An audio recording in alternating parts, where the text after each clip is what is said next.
Hello and welcome to this video on multi-group latent class analysis in Jamovi. My name is Geiser, I'm an instructor with QuantFish. In this video I will show you how you can run a free no-code multi-group latent class analysis using the Jamovi software. It's a pretty cool option in Jamovi. So you can see I have the Jamovi software open on my computer, and the first thing that I'm going to do is load my data file by clicking on this icon on the upper left hand side of the screen, and I'm going to open a text file that I've used before where it says multigroup LCA.txt. If you don't have your file here yet, you can go to open and then browse your computer and find your data file.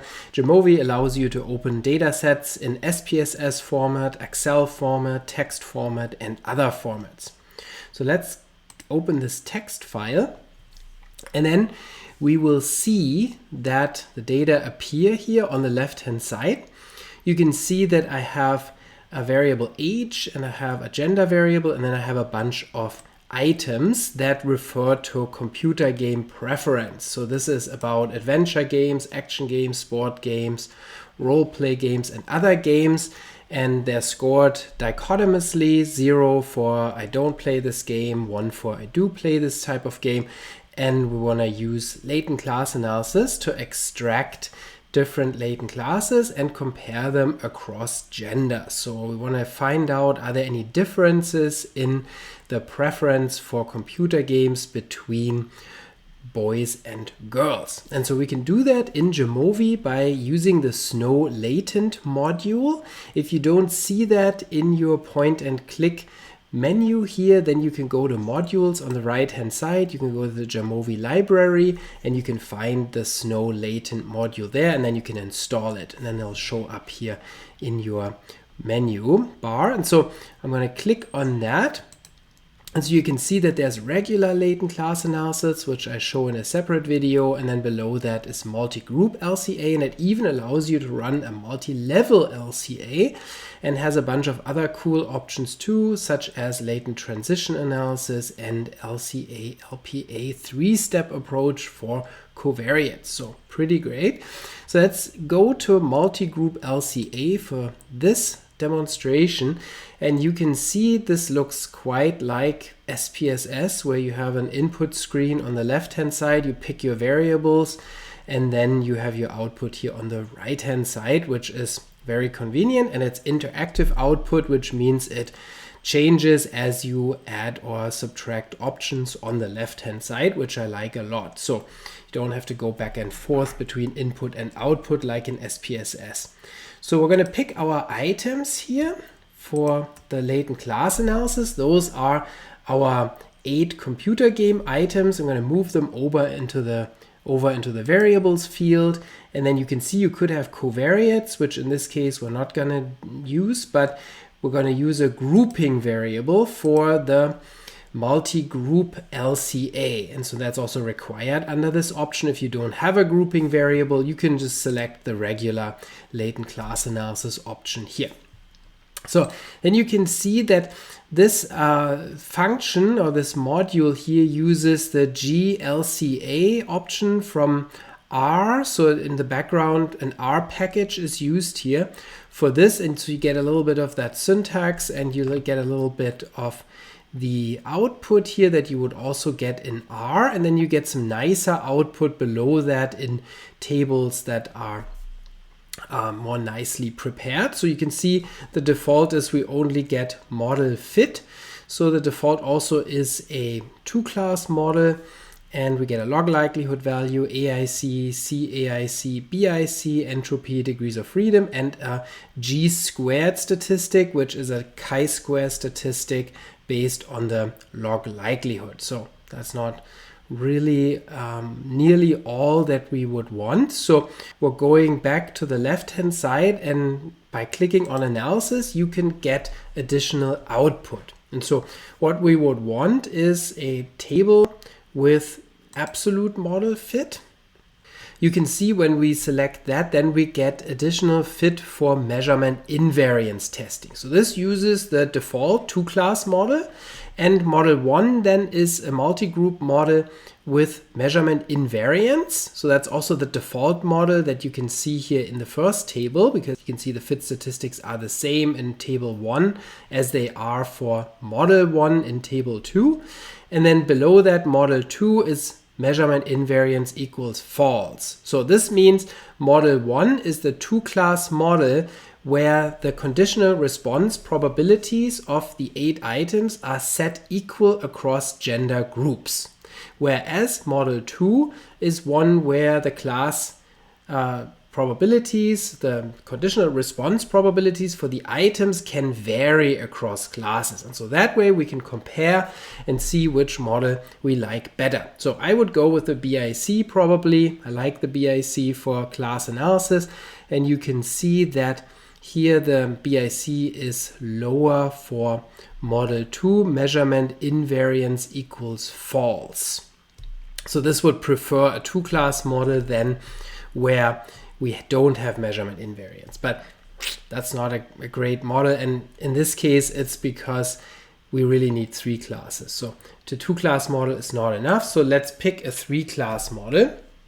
And so when we select 3 classes here, then the fit statistics will be changed.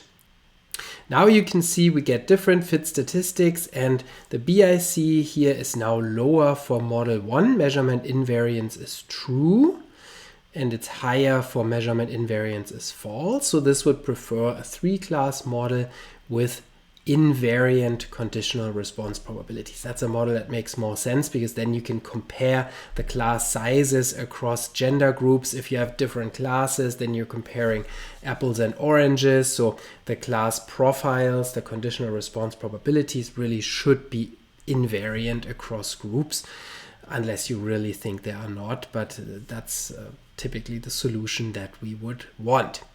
So that looks good. And then the next thing we can do is we can look at relative model fit for comparing those different invariant solutions. So this gives you a log likelihood difference test, a chi-square or g-square difference test, and this one's actually significant. So this would indicate that invariance is rejected and that the less restrictive model with freely estimated conditional response probabilities unconstrained across groups fits better because it's significant. So that's a significant g-square difference test where we would then reject the more restricted invariance model. Now, I don't agree with that because the BIC points to the more parsimonious solution with measurement invariance, and so I would prefer that. Also, the sample size here is quite large, 861 cases, so the chi-square difference test will be very sensitive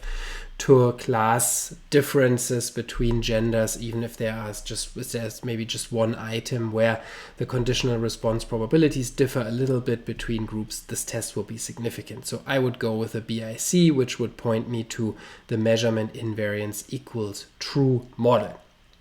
Next, we're going to take a look at some plots here. So I'm going to click on profile plots, and then what happens is that in the output we get different plots. So the first one is actually one that is key to us, that shows the conditional response probabilities or item response probabilities by class. Now this doesn't look very nice right now because the dimensions of this plot here are not well selected by default. So, but if we make this 500 by 1000, then the plot will look decent in the output. So now you can see we can actually see something. And so notice that this shows the probability of endorsing category 0, which is not ideal. It's somewhat counterintuitive, but that's what Jamovi here chose, or what they implemented. Normally what we would like to see is the probability of the higher category, so the endorsement of a computer game, but here you find the opposite. So now here you can see class 1 is one where the probability of endorsing category 0 is very high. So this would be a group of non-players, class 1, so they have a very low probability of playing any of the games. And so you kind of have to think in reverse here. And then class 2 is one where we have high probabilities for logic and skill games, whereas class 3 is one where we have high probabilities for action and sport games and also for simulation games. So it's a very interesting solution. We have a non-player class, that's class 1. We have a class where individuals like logic and skill games, that's class 2. And class 3 is one of action and simulation game players. So those are the classes, and they are invariant across gender groups.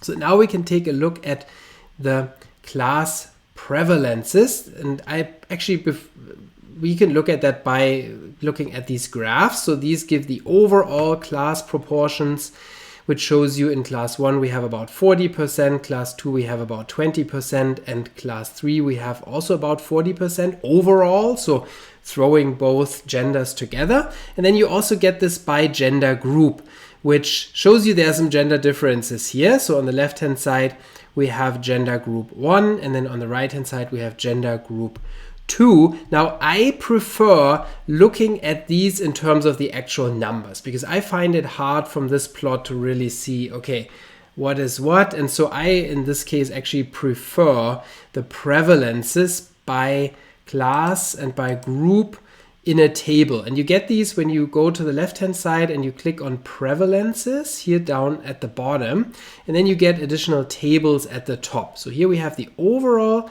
class prevalences that we saw in the first plot. So this shows us what's in this plot. Again, 40% are in class 1 overall, 20% in class 2, and also about 40% in class 3 overall. And then by group, we find that class 1, or group 1, which is females, has a high prevalence of class 1, that's the non-player class, has a also relatively high prevalence of class 2, that's the logic and skill player class, and has a very low prevalence for class 3, the action and simulation game player class, so about 7% here. So very, very clear difference to males, where group 2 is males, and you can see non-players in group male are only 13% among boys. So only 13% of boys don't play any game. Very few, even fewer, so about 2% here in group boys play or prefer logic and skill games, and 85% in boys in this group were action and simulation game players. So very dramatic gender differences here in class assignment. So a really nice example of a multi-group LCA with dramatic group differences. So that's a nice table that shows very clearly the differences between the groups. The next thing we can do is we can go to additional output. And so here you can get the item response probabilities in a table, which you might like, or in output as the actual numbers. So this looks a little bit rough, but here you can, for each item, adventure, action, sport, and so on, you can find for each class and each group the probabilities. And so then you can make your own plot, or you could report these if you wanted them in this format, or in a numeric format. You can then see those, and you can have them not just in this graph here, which I like the graph because it shows me very clearly what those classes look like, how they are interpreted, and that's easier to see than in this table here with all the numbers, but still you might want the numbers just for presentation purposes or for other purposes. I hope you found this video useful to learn about the multi-group latent class analysis option in Jamovi. My name is Christian Geiser, and I'll see you in the next video.